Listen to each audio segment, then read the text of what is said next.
Welcome back to Starz Recapped. Today, we're diving into a chilling tale of survival and chaos, Apocalypse Z, The Beginning of the End, 2024. When a deadly outbreak spirals out of control, turning cities into wastelands and people into bloodthirsty monsters, humanity is forced to confront its darkest fears. In this gripping survival horror, trust becomes a luxury, betrayal lurks in every shadow, and one wrong move could mean the end.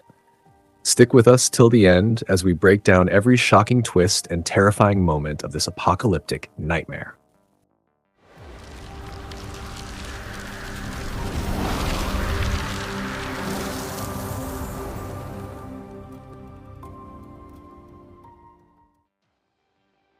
The tale opens on Christmas Eve, with the city glowing in festive lights as families prepare for the holiday.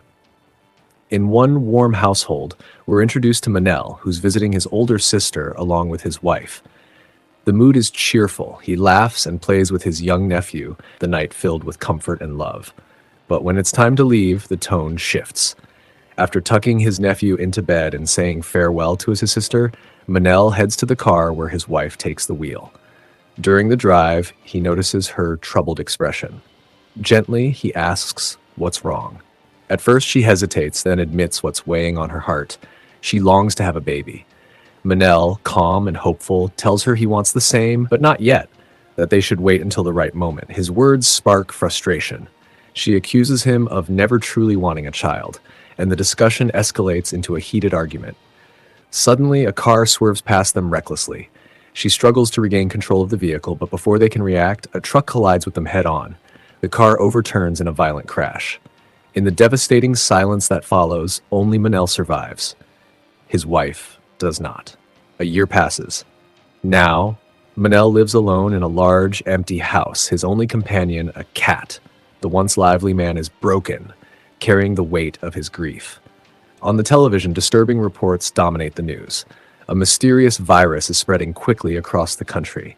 The authorities warn of border closures. Victims don't simply fall ill, they transform into violent, frenzied beings resembling the living dead. Fortunately, in its early form, the infection doesn't spread through biting, so officials claim it's still somewhat contained. Fear and speculation grip the nation. News anchors, experts, and social media all arguing over where this nightmare began. But Manel feels detached. Ever since losing his wife, the world itself has felt empty. Carelessly, he steps outside into a society on the verge of collapse. Spray painted on a nearby wall are haunting words, "Welcome to the beginning of the end." He makes a trip to the coast, planning to sell the small boat his late wife once purchased. After meeting the buyer, his phone rings. His sister, Belen, is calling, but he lets it go unanswered. Later that day, he stops at a supermarket. The place is pure mayhem. Shelves are stripped bare as people shove carts overflowing with goods, ignoring government messages to buy only what's necessary. Fear has gripped everyone, as if the end of the world is already here. Back home, he finally returns Belen's call. She explains her husband, who serves in the military, has been ordered to relocate them to a secure island. A private residence has been arranged, and she offers him a spot with them if he leaves right away. Manel declines, unwilling to abandon his home. Belen insists, begging him to reconsider.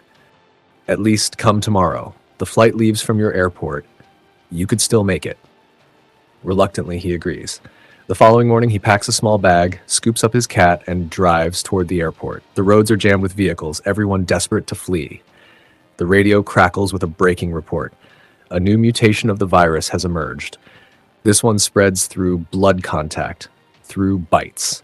At the airport, the sight is overwhelming. Endless lines, people shouting, clutching tickets, begging for a way out.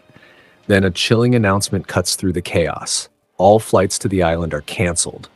Panic explodes instantly. His phone rings again. It's Belen. Her voice is tense. "They're closing everything. The new strain is out of control. Get home. Don't step outside. I'll update you when I can." With hysteria erupting around him, Manel clutches his cat and pushes his way back to the parking lot. Traffic is frozen, a sea of cars going nowhere. After hours of waiting, exhausted and desperate, he abandons his vehicle and walks the rest of the way through the night. When he finally reaches his street, the sight that greets him is chilling.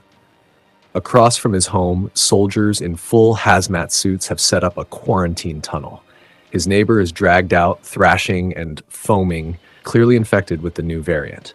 Shaken, Minel rushes inside and bolts the door. That night, he collapses into sleep, drained and haunted. At dawn, his phone rings again. Bellen's voice trembles with fear. Things are getting worse by the hour. The authorities announce the construction of a so-called protected zone where civilians can be relocated, but whispers spread quickly. Many believe it could be a death trap. With thousands packed together, the infection would only burn faster. The message is clear. Stay indoors, avoid the safe zone, and wait until rescue comes. Then the call cuts out. Minel switches on the news. Headlines scream that every border has now been sealed. On his phone, disturbing clips flood social media, footage of people collapsing, violent outbreaks, and terrifying claims that the virus is mutating into deadlier forms. A wave of dread washes over him. Under his breath, he mutters, "What's happening to this country?" Suddenly, every device in the house flashes with an emergency alert. All shops will shut down immediately, and citizens must remain inside. Heart racing, Minel dashes out for supplies. But by the time he reaches the market, it's pure chaos. Empty shelves, people ripping items from each other's hands, panic driving everyone mad. He scrambles whatever he can into a bag and heads out. That's when he sees it.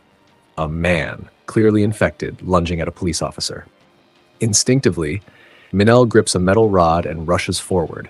But before he can act, the infected man notices him and charges. Just as Minel turns to flee, bang! A gunshot echoes. The officer fires, dropping the creature instantly. Minel runs to help the officer, only to hear a chilling confession. "I've been bitten. Stay back." With trembling hands, the officer raises his weapon to his own head and pulls the trigger, choosing to end his life before he turns. Shaken to the core, Minel rushes back home. He bolts the doors, chains them, and reinforces every possible entry. No one is coming in. By evening, his phone signal and internet vanish, cutting him off completely from the outside world. As night falls, the rumble of army trucks shakes the neighborhood. Loudspeakers thunder through the streets. Mandatory evacuation. Everyone must board the buses. You will be relocated to the government safe zone. Minel kills the lights and hides, silent as stone. The soldiers bang on doors, shouting commands, but eventually move on. His plan works. He remains unseen. 2 weeks crawl by. The streets around Minel's home are silent. He's the last person left in the neighborhood. With nothing but loneliness to keep him company, he records a message for his sister, Belen. "I'm still alive, but food is running out." He tries to send it, but the signal is gone. Shaking his head, he mutters, "The virus won't finish me off, hunger will." Desperate, he grabs a small hammer and ventures out, searching door to door. Empty cupboards, empty fridges, nothing. Finally, after wandering far from his block, he breaks into a house, only to find an elderly woman in a wheelchair. Her frail voice explains, "They left me behind, said I couldn't be moved. No food, no help. But I've seen people raiding nearby houses. Maybe some of them still hold supplies." Following her tip, Minel discovers a stash of canned goods and bottled water. He shares what he finds, and for the first time in weeks, he eats beside someone else. The woman sighs, "You should have gone with the soldiers. At this rate, we'll waste away. Maybe worse."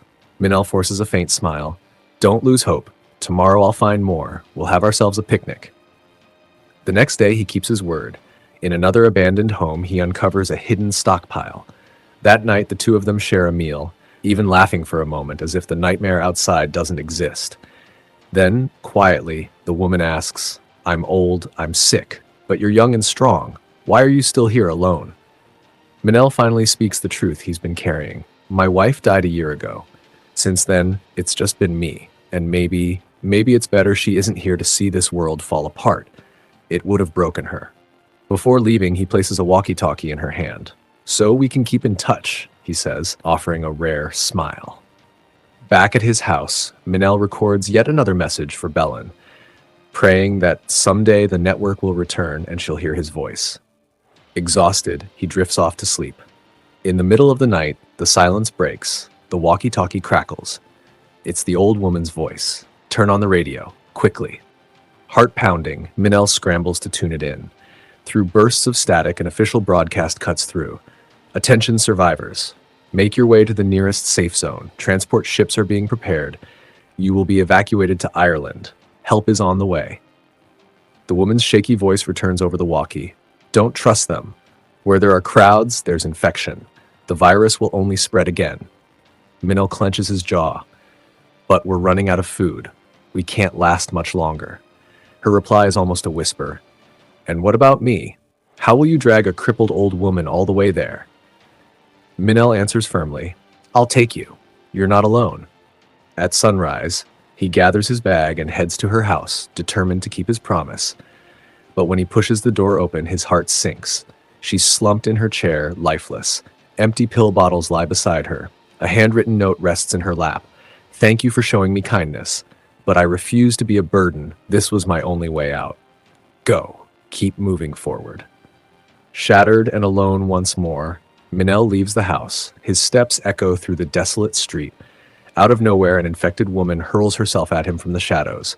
He shoves her back, fumbling for his gun. A deafening shot rings out. The creature collapses at his feet.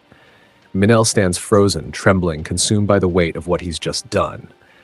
That night, he sits before his camera again, and leaving another message for Belen, his voice heavy with grief. The streets are no longer empty. The infected roam freely now. Minel realizes he can't sit and wait any longer. If rescue won't come, he'll have to find his own way out. He heads toward the government's so-called safe zone, where survivors are promised evacuation to an island. But when he reaches the main roads, they're completely blocked.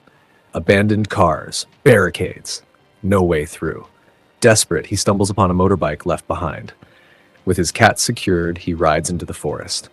The sound behind him makes his blood run cold. Dozens of infected, not just wandering, but sprinting after him like wild predators.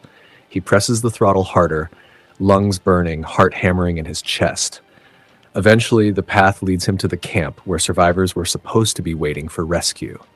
But what he finds is horror. Bodies everywhere. People who had placed their hope in safety, now lying cold and lifeless. His bike collides with a corpse and topples. The carrier holding his cat is thrown to the ground. He grabs it and tries to restart the bike, but it's dead. No choice but to continue on foot, with the infected still in pursuit. Through the trees, he discovers an old shipping warehouse near the shore. He barricades himself inside, but the pounding fists of the infected shake the doors. Slipping through a back exit, he spots a boat at the docks. Bloodstains mark the deck. With his gun raised, he cautiously opens the cabin door. Inside, a child, already turned, stares back with hollow, ravenous eyes. Minel lowers the weapon, whispering to himself, if it were an adult, maybe, but not a child. He backs away, abandoning the vessel, and takes a small lifeboat instead. Paddling into open water, he sends another recorded message for Belen. You were right, sis. Even the safe zone was a nightmare. Most didn't make it. Some turned. Night descends. The ocean is eerily still, littered with floating corpses. Just when despair sets in, a ship's silhouette emerges on the horizon. Minel waves frantically, signaling. Armed men aboard spot him. As they draw closer, their rifles remain fixed on him. Prove you're not infected, they demand. Breathless, Minel pleads. I'm clean. Test me. They check. He's clear. Reluctantly, they haul him onto the ship. For now, he's safe. On board the ship, Minel and his cat are given food and shelter. There are only 3 people here, the captain, his teenage son, and the pilot. The pilot shows him to a small private cabin. Curious, Minel asks, am I really the only survivor you've picked up? The pilot nods. Yes, you're the first. But that night, Minel spots something strange from the window. In the distance, a small boat drifts in the dark, a desperate family waving frantically for help. The next morning, Minel questions the pilot. That family last night, what happened to them? The pilot frowns. What family? No one came. Minel's gut tells him otherwise. He begins connecting the dots. Quietly, he presses, they're being held somewhere on this ship, aren't they? Down in the basement? The pilot's expression hardens. You ask too much. Think about staying alive, not about others. But Minel won't let it go. You're a pilot. There's an air base nearby, isn't there? With helicopters, maybe even planes, we could fly to the island ourselves. The pilot snaps back. Shut your mouth if you value your life. The seed of suspicion has already taken root. That night, Minel sneaks below deck and his fears are confirmed. In the basement, a terrified family sits tied to chairs, mouths gagged, eyes wide. He rips off the gag and whispers, Where's your mother? Your little brother? The children shake their heads, no answers. Suddenly, a soldier loyal to the captain storms in, gun raised. A single shot, one of the captives drops dead. Minel shouts, "I don't know where they are." The gun turns toward him, then bang. The pilot appears, killing the soldier in the nick of time. Breathing heavily, the pilot mutters, "I warned you not to get involved, but yes, the helicopter is real." Now, reluctant allies, Minel and the pilot grab the survivors and flee the ship in a lifeboat. But the escape doesn't go unnoticed. Bullets rain down. One survivor is gunned down. The pilot takes a bullet to the arm. Somehow, Minel gets him ashore, steals a car, and speeds toward the hospital where a helipad is located. On the drive, Minel demands answers. What happened to that boy and his mother? The pilot, face twisted with pain, whispers, "The captain isn't a rescuer, he's a predator. He takes survivors, but only to exploit them. He sends women away to the island, and what happens after, you don't want to know." Minel's rage ignites. He grips the steering wheel tight and growls, "When this nightmare ends, monsters like him will pay. Those who preyed on the weak in their darkest hour, they won't escape justice." At last, they reach the hospital, but it's already overrun. Dozens of infected claw at the doors, flooding the entrance. Without hesitation, Minel grabs a machine gun and storms forward, unleashing round after round. Bodies fall. Blood sprays. Dragging the wounded pilot, he forces his way inside. But the hospital offers no comfort. No doctors, no nurses. Only silence, broken glass, and trails of blood. It feels like walking into hell itself. Minel lays the pilot on the floor. The man gasps through gritted teeth. "Take the bullet out. Do it now." Minel hesitates. He's no surgeon. He's never done anything like this. But there's no one else. It's up to him. He searches another room for supplies, but a shadow suddenly looms behind him, an infected. Spinning around, he fires a shot, narrowly escaping death. The blast echoes through the halls. More creatures are coming. Just as they close in, a hand yanks him backward. A nurse, alive. She slams the door shut and pulls him into a hidden safe room.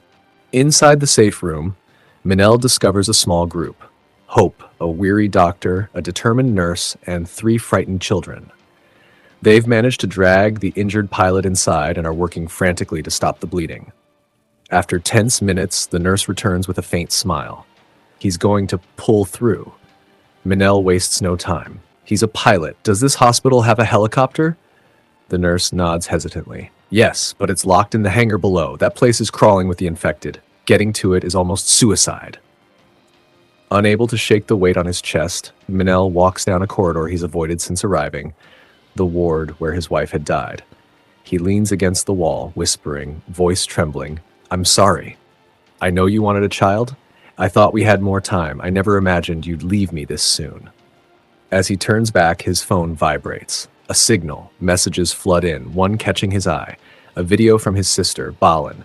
Her face is streaked with tears, but she's smiling. "We made it to the island. It's beautiful here. The kids are safe. Everyone's happy." But before Minel can respond, gunfire erupts. Raiders have broken into the hospital, scavenging for supplies. His heart drops as he recognizes them. The same ruthless men from the ship. He shouts to the others, "They're here. We have to reach the roof before they do." Together, they fight their way through blood-stained corridors.